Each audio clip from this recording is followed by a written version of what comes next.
This chapter describes the aftermath of Azrael's brutal display of punishment on criminals in Flavit City. The streets were filled with body parts of the criminals with menacing messages written in blood on the walls, making even the supporters of Azrael fearful of him. Khan, the main culprit of the chaos, decides to focus his time and energy elsewhere and receives many letters of invitation from noble clans but refuses to join any faction. He then goes to the Brahmner dungeon to hunt the next floor boss but finds no living soul on the 13th floor, making him wonder if it has been abandoned. Khan is searching for the floor boss on the 13th level of a dungeon. His subordinates join him, and they begin to destroy parts of the floor to draw out the boss. When they finally find it, they discover that it has the ability to shape-shift into objects and beings, making it difficult to locate. The boss mimics Omega, one of Khan's subordinates, causing confusion and difficulty in battle.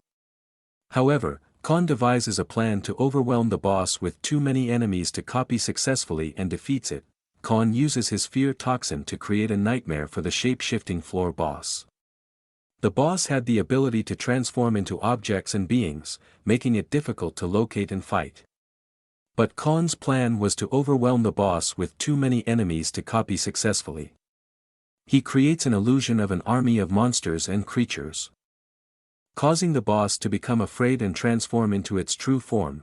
However, this is just an illusion created by Khan's fear toxin. In reality, there were only a few monsters surrounding the boss. With its senses weakened by the fear toxin, the boss becomes desperate and tries to escape. But it is surrounded on all sides and ultimately killed by Khan's subordinates, revealing that the one who killed it was an unassuming human. Khan successfully defeats the floor boss using his fear toxin and strategic planning.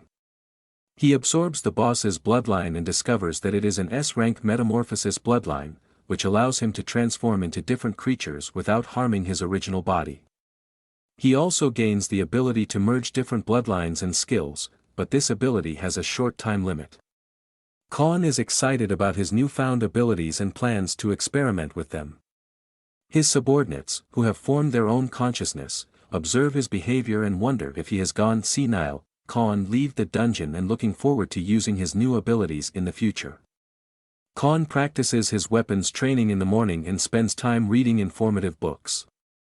In the noon, he practices his new metamorphosis ability and bloodline merge skill.